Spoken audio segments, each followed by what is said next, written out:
नमस्कार, बाखबर में आपका स्वागत है। मैं हूं राघवेंद्र सिंह। बाखबर में आज हम बात करेंगे मध्य प्रदेश की सियासत में अब हनुमान जी की भी एंट्री हो गई है। हनुमान जी की एंट्री इसलिए क्योंकि बीजेपी के पास धर्म का झंडा था। राम मंदिर से भाजपा धार्मिक पार्टी के नाम पर भी जानी जाती थी, उसके साथ साथ वो हिंदुत्व के नाम पर भी जानी जाती है और राष्ट्रवाद को लेकर तो उनके पास कॉपीराइट है। लेकिन आज हम इस बात पर बात करेंगे कि जाम सावली एक जगह है मध्य प्रदेश के छिंदवाड़ा क्षेत्र में, जहाँ हनुमान जी की बहुत ही प्रसिद्ध और सिद्ध मूर्ति भी और स्थान भी है। अब उस स्थान पर भाजपा की सरकार हनुमान महालोक बनाने जा रही है। इस पर कांग्रेस के प्रदेश अध्यक्ष और पूर्व मुख्यमंत्री कमलनाथ का कहना था कि हमने स्थापना की है और बीजेपी हमारे काम को आगे बढ़ा रही है। दरअसल ये हिंदुत्व को एक दूसरे से छीनने का मुद्दा है। कांग्रेस चाहती है कि हिंदुत्व के मुद्दे में वो भाजपा से आगे भली ना हो, लेकिन पीछे भी ना रहे। तो छिंदवाड़ा का जाम सावली एक तरह से शक्ति परीक्षण का केंद्र भी बन रहा है और भाजपा ने वहां हनुमान महालोक बनाने की तैयारी की है। इस पर विस्तार से बात करने के पहले इस मुद्दे पर शिवराज सरकार मंत्रिमंडल के मंत्री विश्वास सारंग और कांग्रेस की प्रवक्ता संगीता शर्मा की बाइट हमारे पास है। पहले वो सुन लेते हैं और फिर हम चर्चा को शुरू करेंगे।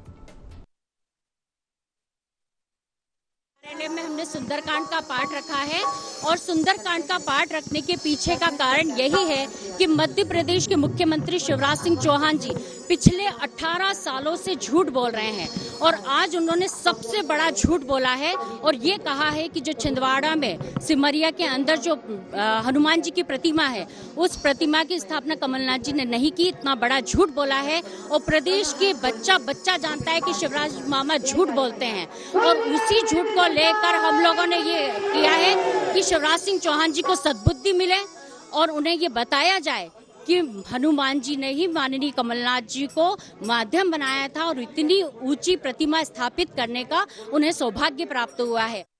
सद्बुद्धि कांग्रेसियों को मिले, ये हम प्रार्थना करते हैं। पर कांग्रेस केवल चुनाव के समय हिंदू बनने की कोशिश करती है, बाकी समय तो हिंदुओं का विरोध करती है। बेंगलोर और कर्नाटक के चुनाव में तो कांग्रेस ने हिंदुओं का विरोध किया था, यही हनुमान जी महाराज का विरोध किया था। आज कांग्रेस हनुमान भक्त बन रही है, कहीं कोई दिक्कत नहीं है। ये एरोगेंस, ये घमंड कि ये मंदिर कमलनाथ जी ने बनवाया, ये मंदिर इसने बनवाया, ये कांग्रेसी ने बनवाया, इसी को घमंड कहते हैं। भगवान का मंदिर कोई व्यक्ति नहीं बनाता।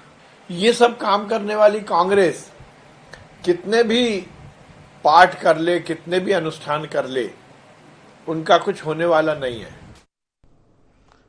तो हमने सुना किस तरह से सारा मामला सियासत पर केंद्रित हो रहा है। बात तो धर्म की है, लेकिन सियासत जब होती है तो फिर वोट की बात भी आती है। तो बीजेपी चाहती है कि ये जो सारा मुद्दा है, भाजपा की एक तरह से धर्म के मामले में पकड़ है, वो धर्म की राजनीति करती आई है। इसी पर विस्तार से बात करेंगे। चर्चा के लिए मौजूद स्टूडियो में हमारे साथ सामाजिक सरोकार से जुड़े कमल राठी जी, स्काइप पर रहेंगे दो वरिष्ठ पत्रकार देवदत्त दुबे जी और डॉक्टर राहुल रंजन जी। आप सभी का बहुत बहुत स्वागत है। चर्चा की शुरुआत देवदत्त जी आपके साथ। ये जो सारा मामला है, बीजेपी का कहना है कि कांग्रेस चुनावी हिंदुत्ववादी पार्टी है। जब चुनाव आता है तब कांग्रेस के भीतर का हिंदुत्व जागता है ताकि उसको हिंदुओं के वोट मिल जाए। बीजेपी का कहना यह है कि ये जो सारा मामला है धार्मिक है और इसमें हनुमान महालोक की बात हो, चाहे महाकाल महालोक की बात हो या सलकनपुर में देवी जी का सिद्धपीठ की बात हो, तो ये सारी चीज़ें बीजेपी की सरकार है और इसके साथ साथ नर्मदा के किनारों के घाट की बात हो तो भाजपा इस झंडे को लेकर चल रही है। और कहीं ना कहीं इस पूरे मामले में कमलनाथ थोड़ी सी सेंधमारी कर रहे हैं।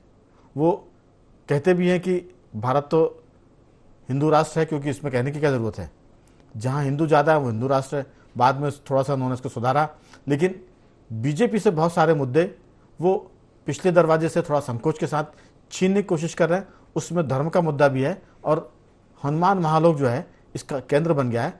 आपकी राय, ये सियासत तो अपनी जगह है, लेकिन क्या हिंदुओं के वोट मिल पाएंगे इसमें कांग्रेस के लिए? इस पर भी अगर आपकी टिप्पणी हो तो बेहतर होगा।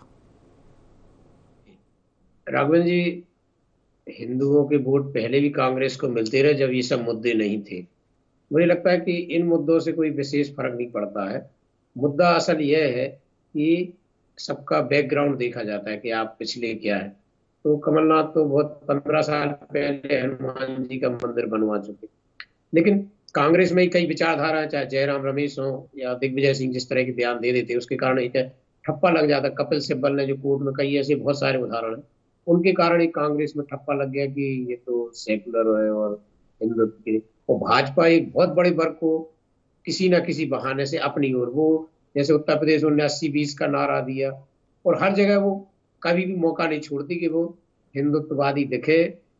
वो अभी देखो कोई मुस्लिम को प्रत्याशी न बनाए तो इसी में एक चर्चा चलाएगी। फिर धार्मिक स्थानों का काशी विश्वनाथ से लेके महाकाल और अब ये हनुमान लोग सलकनपुर सब जगह जो कर रहे हैं, तो एक जो आप देखेंगे कि अभी कल सोमवार को लास्ट सोमवार का 4.5 लाख लोग जेल पहुंचे, इसके पहले इतने आते। तो एक जोड़ती है वो किसी ना किसी बहाने से। अभी लोकसभा के पहले राम मंदिर अयोध्या का हो गया। राहुल जी मेरी आवाज सुन पा रहे हैं? जी बिल्कुल आवाज आती है आपकी राहुल जी। दरअसल देवदत्त जी से संपर्क कट गया, तो आप इस बात को आगे बढ़ा सकते हैं कि ये जो सारा मामला है वोट का है। भाजपा का आरोप है कि कांग्रेस चुनावी हिंदूवादी पार्टी है। चुनाव के वक्त वो जनेऊ पहन लेते हैं, वो त्रिपुंड लगा लेते हैं, चुनाव के समय वो धीरेन्द्र शास्त्री जी की कथा कराते हैं, प्रदीप मिश्रा की कथा कराते हैं, और फिर वो पार्टी के भीतर ही उनके उसका विरोध भी शुरू हो जाता है। तो कोशिश कर रहे हैं कमलनाथ कि भाजपा के हिंदू वोट में सेंध लगाने की, लेकिन कांग्रेस के भीतर ही ऐसे कई तत्व हैं जो उनकी इस मुहिम को थोड़ा सा कमजोर करते हैं। और बीजेपी तो इस मामले में सब जानते हैं कि बहुत आगे है। राम मंदिर बनाने के अभियान से लेकर अगर हम जाम सावली के हनुमान जी की बात करें तो हनुमान महालोक की घोषणा करके भाजपा ने फिर कांग्रेस से कदम आगे बढ़ा दिया, कम से कम धर्म के मामले में। आपकी राय? जी, धर्म का मामला राजनीति से अब बहुत कोसों दूर है। ये तो सिर्फ एक है कि आप ये मान के चलो कि अब चुनाव आने वाला है, इसलिए कोई राम को, कोई हनुमान को, कोई सीता को, कोई मथुरा वृंदावन की। आप देखिए इस दौर में कितनी यात्राएं हो रही हैं। एक राजनीतिक दल के लोग मथुरा वृंदावन की यात्रा करवा रहे हैं, कुछ लोग उज्जैन की यात्रा कर रहे हैं, कुछ ओंकारेश्वर की यात्रा करवा रहे हैं। तो इस समय तो बिल्कुल ऐसा जोर लगाई दिखाई दे रहा है आपको कि हर राजनेता लगा हुआ है कि धार्मिक यात्राएं कैसे भी कर लें। लेकिन आप ये समझिए धार्मिक यात्राओं से राहुल जी इसका मतलब कि धार्मिक यात्राओं से या धार्मिक कर्मकांड से वोट तो मिल सकते हैं, इस बात का भरोसा नेताओं को है तभी, क्योंकि नेता जितना नब्ज को पकड़ते हैं उतना कोई नहीं पकड़ पाता है। वो नब्ज देखकर बात करते हैं। तो हमें लगता है कि बीजेपी कांग्रेस दोनों इस नब्ज को पकड़ने की कोशिश कर रही है, तभी वो इस मामले में जी जान से जुड़ गए। जी नहीं राघवन जी, क्या है कि नेताओं को लगता है कि धार्मिक यात्राएं करा देने से या फिर कहीं रामचरितमानस का पाठ करा दो या किसी कथावाचक की कथा करवा दो, इससे हो जाएगा। लेकिन मेरा जहां तक मानना है कि इससे लोगों को अब फर्क नहीं पड़ रहा, क्योंकि मौजूदा हालात में ऐसे मुद्दे आकर के खड़े हो गए जो धर्म की बातों को बहुत किनारे लेते हैं। धार्मिक यात्रा करने वाले और कराने वाले दोनों लोग समझ रहे हैं कि लोग ये सिर्फ अपने अपने खाते में ये चीजें इकट्ठी कर रहे हैं। राजनेताओं को ऐसा लगता है कि हमने धार्मिक यात्रा करा दी, ये वोट बैंक में कन्वर्ट हो जाएगा, लेकिन ऐसा नहीं है। लोग धार्मिक यात्राएं मुफ्त में कर रहे हैं, जा रहे हैं और अपना ही धर्म साध रहे हैं या फिर अपना ही भविष्य साधने की चेष्टा कर रहे हैं, अपना परलोक साधने की चेष्टा कर रहे हैं। लेकिन वो वोट देंगे ये बड़ा भ्रम है, चाहे वो भारतीय जनता पार्टी के लोग हों या कांग्रेस के लोग हों। नो डाउट कि इसमें परिपाटी जो शुरू की थी कांग्रेस ने और भारतीय जनता पार्टी तो तीर्थ यात्रा करके परिपाटी शुरू किए हुए लोगों को तीर्थ यात्रा कराती है। तो इस हिसाब से यदि आप देखो तो मध्य प्रदेश में शिवराज सिंह चौहान ने बहुत तीर्थ यात्राएं करवा दी हैं। तो इस तरीके के आयोजन की उनको जरूरत नहीं, छवि बनी हुई है, ये धार्मिक यात्राएं लोगों को करवाते हैं। कांग्रेस के कुछ नेता और कांग्रेस के कुछ लोग जो टिकट के भी दावेदार कह सकते हैं या राजनीति में नई उफान पे आए हुए या नया चढ़ाव देखना चाह रहे हैं या टिकट की उनकी डिमांड है, वो लोग ऐसी धार्मिक यात्राएं करवा रहे हैं। अब कमलनाथ का जो मुद्दा उठा हुआ है तो कमलनाथ के बारे में सर्वविदित है कि वो हनुमान जी के भक्त हैं और कामसामनी जो मंदिर है तो ये मंदिर बहुत प्रसिद्ध मंदिर है और मध्य प्रदेश लेके छिंदवाड़ा और उस तरफ आप चले जाइए महाराष्ट्र में भी पॉपुलर है, वहाँ बहुत लोग आते हैं और वहाँ यदि लोक बनाने की बात हो रही है तो कोई दिक्कत नहीं है। हनुमान जी लोक बन जाएगा तो वहां के लोगों के लिए दर्शनीय स्थल बन जाएगा। तो अब भाई सरकार ने भी तो वहां का लोक बनवाया है, वो तो विवाद की स्थिति नहीं है। तो इसको आप धार्मिक नहीं, अपनी अपनी आस्थाएं हैं। अब सिर्फ राजनेता ये समझ रहे हैं कि हम इसको वोट में कन्वर्ट कर लेंगे, लेकिन हकीकत ये है कि धार्मिक मुद्दे राजनीति से बहुत दूर चले जा रहे हैं और वो होते चले जा रहे हैं, क्योंकि धर्म के अलावा भी बहुत सारी चीजें, बहुत सारे मुद्दे, लोकल समस्याएं, छात्रों की समस्याएं, सारी ढेर सारी समस्याएं, इतनी समस्याएं हो चुकी हैं कि धर्म की ओर आदमी इंगित नहीं हो रहा, आकर्षित नहीं हो रहा। ये सिर्फ भ्रम है राजनेताओं का। जी। और ये कह देना कि साहब कांग्रेस जो है एंड चुनाव के समय चंदन टीका लगा के आके आ जाती है, तो ये भाई नैसर्गिक अधिकार है हर व्यक्ति का, चाहे भारतीय जनता पार्टी हो, चाहे कांग्रेस हो या वामपंथी हो, सब में हर वर्ग के लोग हैं, हर समाज के लोग हैं, तो अपनी अपनी आस्थाएं हैं, कर सकते हैं। बिल्कुल, लेकिन आप चिन्हित नहीं कर सकते कि ये वोट के लिए हो रहा है। राहुल जी, दरअसल आप खांटी धर्मनिरपेक्षता की बात कर रहे हैं और ये सबसे आदर्श स्थिति जो आप बात कर रहे हैं, लेकिन सियासत में ऐसा होता नहीं है। आदर्श बोलने का होता है, आदर्श स्थिति तो ये कि वोट खरीदे ना जाए, आदर्श स्थिति ये कि वोटों को लालच न दिया जाए, क्योंकि लोकतंत्र में आप लोभ लालच देंगे तो ये राजनीति लोकतंत्र के लिए ठीक नहीं है। लेकिन हम सब जानते हैं कि लोभ लालच दिया जाता है, चुनाव के वक्त पैसे बंटते हैं, शराब बंटती है, कंबल बंटते हैं, और ये तो बड़े चुनाव है, छोटे चुनाव में ग्राम पंचायत की बात करें वहाँ तक ये होता है। तो धर्म का जहाँ तक मामला है, चूँकि आप जिस नज़रिए से देख रहे हैं वो आदर्श स्थिति है, लेकिन धर्म के बगैर, जातियों के बगैर चुनाव लड़े जाते हैं भारत में। अगर ऐसा होता है तो ये भारत की लोकतंत्र के लिए बहुत शुभ संदेश होगा, लेकिन अभी तक ऐसी स्थिति कम जगह बनती है। जहाँ तक धर्म की बात है तो धर्म तो भारतीय लोगों की घुट्टी में है, चाहे वो राजनीति में धर्म हो या धर्म की राजनीतियों में। लौटूंगा आपके पास राठी जी, जो सारा मसला है धार्मिक यात्राएं कराना, तीर्थ यात्राएं कराना, शिव महालोक बनाना, महाकाल महालोक बनाना, और अब जाम सावली में हनुमान महालोक बनाने की बात हो रही है, तो ये एकदम से खांटी राजनीति और धर्म का गठजोड़ है। इसमें बीजेपी चाहती है कि कमलनाथ से ये मुद्दा छिंदवाड़ा महाकौशल में छीन लिया जाए। भाजपा सरकार में है, इसलिए वो हनुमान महालोक बनाकर इस मुद्दे पर बढ़त लेना चाहती है। कांग्रेस चूंकि प्रतिपक्ष में है, उसके पास अभी कुछ करने के लिए ज़्यादा है नहीं, और कांग्रेस की जो पार्टी लाइन है वो भी उनको इस बात की अनुमति नहीं देती कि वो भाजपा की तरह धर्म के मामले में आगे बढ़कर काम करे। आपकी राय, हनुमान महालोक, क्या ये मुद्दा कमलनाथ से या कांग्रेस से भाजपा छीन पाएगी?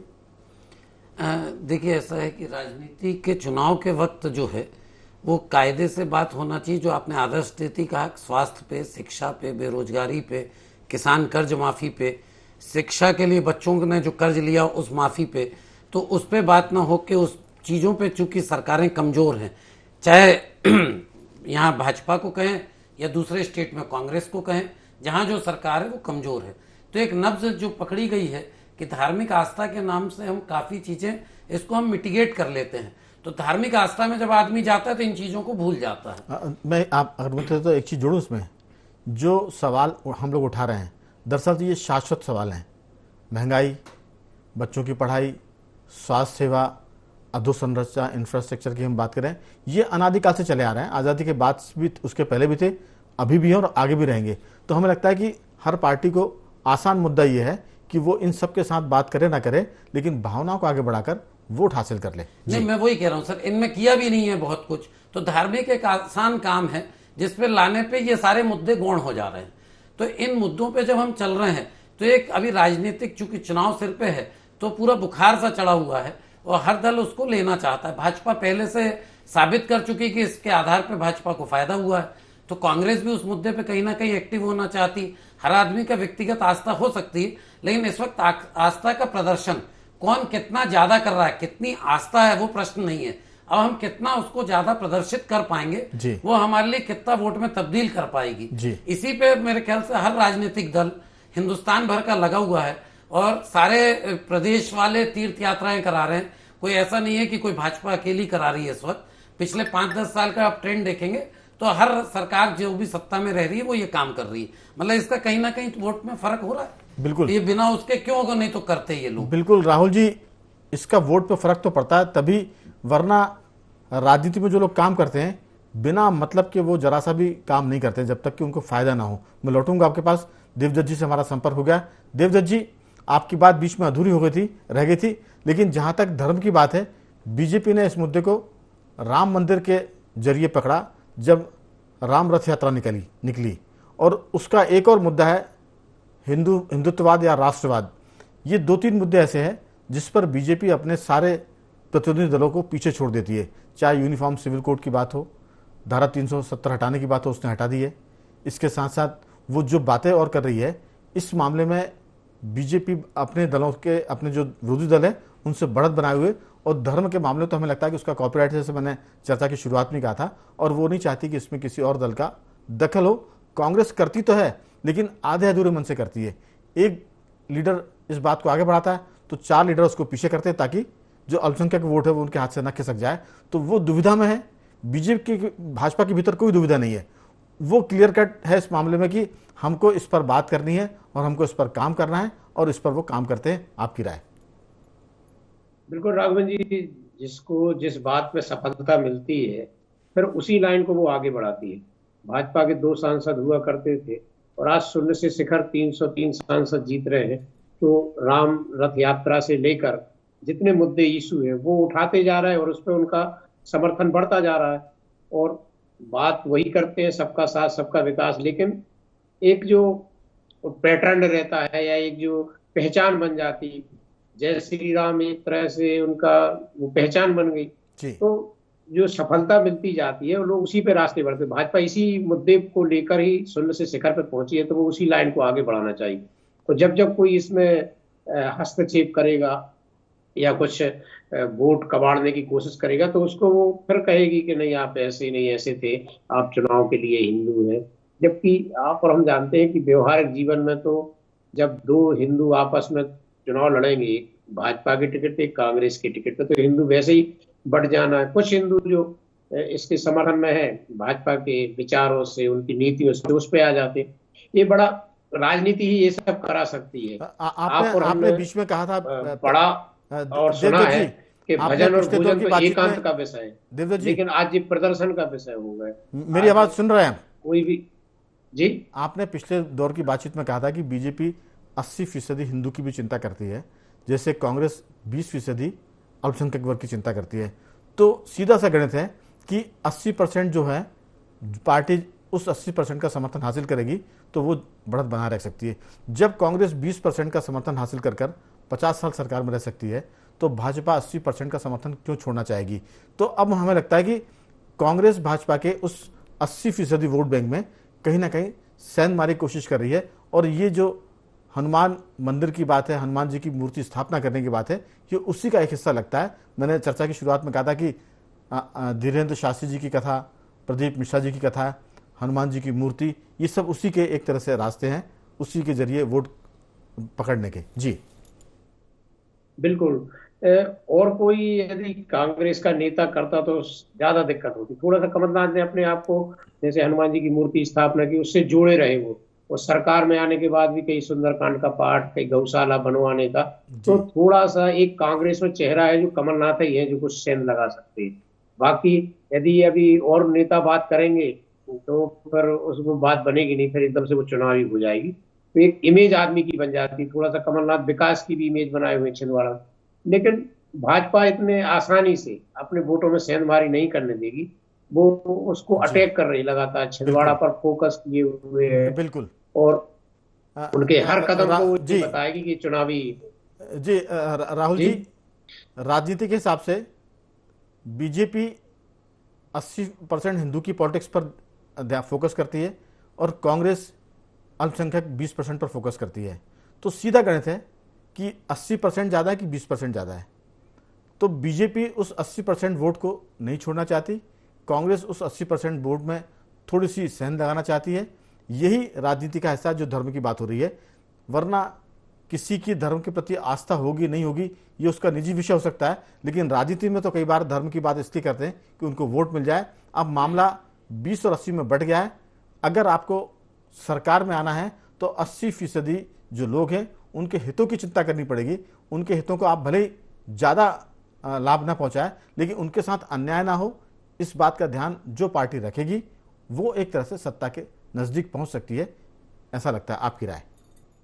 राघवन जी, आप आस्था का परिचय दे सकते हो, आस्था आपकी किसी धर्म में है, आप वहां तक कर सकते हो, लेकिन उसके बाद एक स्थिति ये बनती है कि कम से कम लोकतंत्र के स्वस्थ रहने की और उसको स्वस्थ बनाने की एक परंपरा की शुरुआत तो की जा सकती है।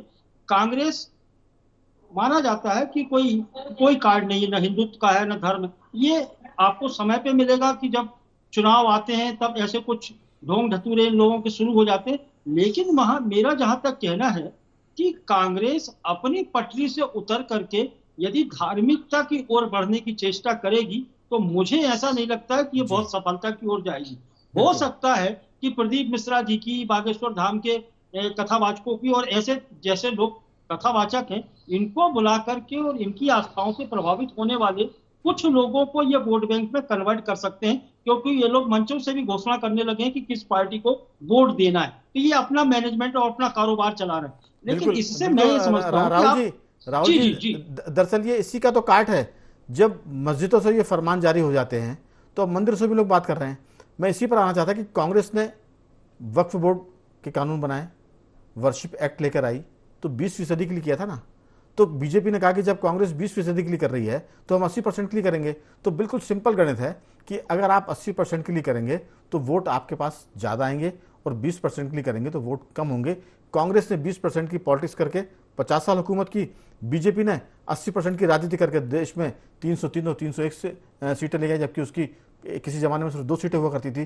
तो संक्षेप में अपन मोटी मोटी बात समझ रहे हैं, बाकी फिर किसी दिन विस्तार से इस पर बात हो सकती है। लेकिन धर्म की राजनीति, जाति की राजनीति हर पार्टी करती है, भले ही वो कहे कुछ भी, लेकिन करती वही है जो हम जिस पर चर्चा कर रहे हैं। बहुत संक्षेप में 2-3 वाक्यों में आपकी राय। नहीं, सबका वोट बैंक अलग अलग है, जातियों का अलग है, वर्गों का अलग है, लेकिन एक लंबे समय तक धार्मिक, मतलब हिंदुस्तान का जो लोकतंत्र और संविधान जिस हिसाब से बना हुआ है, आप इसमें किसी धर्म को हावी नहीं कर सकते या किसी धर्म अकेले को मान्यता नहीं दे सकते। तो यहाँ राजनीति अलग अलग वर्गों में, अलग अलग जातियों में, संप्रदायों में चलती है, तो आपको सबको मान्यता देना पड़ेगी। बिल्कुल। यदि भारतीय जनता पार्टी हिंदुत्व को लेकर के चलिए तो 9 साल में एक्सपोज होने की स्थिति आ गई उसकी। अकेले एक धर्म को बीजेपी यही बहुत सारे लोग, राहुल जी, बीजेपी यही तो बात करती है कि पिछले 50 सालों में कांग्रेस ने अल्पसंख्यक को आगे रख के काम किया। हमने तो अभी पिछले कुछ ही सालों में हिंदुत्व को आगे रख के काम किया है। तो जब अल्पसंख्यक को आगे रख के काम करने में ऐतराज नहीं है तो फिर हिंदुत्व को आगे रखने में क्या ऐतराज हो सकता है? ये ऐतराज तब भी होना चाहिए था। बीजेपी का तर्क ये है, और वो लगता है कि लोगों के गले उतरता है, इसलिए लोग उसके पक्ष में जा रहे हैं। पिछले 2 चुनाव तो यही बताते हैं। मैं लौटूंगा, राठी जी आपकी राय। नहीं, बिल्कुल। आप देखेंगे कि हमारे देश को आज़ादी मिलने के बाद पहले जातिवाद पे काफ़ी काम हुआ, तो बसपा जैसी पार्टी भी काफ़ी आगे बढ़ी जी। इनने भी कहीं ना कहीं कांग्रेस के अपना वोट बैंक काटा। इसके बाद हम बात करें तो भारतीय जनता पार्टी चली, तो हिंदुत्व के मुद्दे पे इसने और कांग्रेस को कमजोर किया और अंत में कांग्रेस कमजोर होती गई। तो अब कांग्रेस को भी रिटर्न बैक करना है, तो वो भी कोशिश वही कर रही है कि जो चीजें हमने। लेकिन कांग्रेस ने भी तो अल्पसंख्यक की राजनीति की थी ना सर, किया तो उसी के काट में बीजेपी ने राजनीति 80% की कर ली। तो जब आप 20 की कर रहे हैं तो आप वैसे भी आप घाटे का सौदा कर रहे हैं। नहीं, बिल्कुल आपकी बात से सहमत हूं। मतलब मैं वही कह रहा हूं, तो अब उनको जब समझ में आया कि हम घाटे का सौदा कर रहे हैं तो उनने भी रुख बदला और उस तरफ चल पड़े।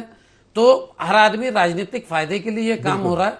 जनता को क्या फायदा नुकसान होगा, इस पे किसी भी राजनीतिक दल की कोई विचारधारा आज की तारीख में स्पष्ट नहीं है। बिल्कुल। सारे राजनीतिक दल धार्मिक आस्थाओं पे ही वोट मांग रहे हैं। हमारी बातचीत का मतलब ये कतई नहीं है कि अल्पसंख्यक की, मुसलमान की, हिंदू की और किसी की जाति की राजनीति हो, लेकिन जो ट्रेंड चल रहा है हम उस ट्रेंड पर बात कर रहे हैं।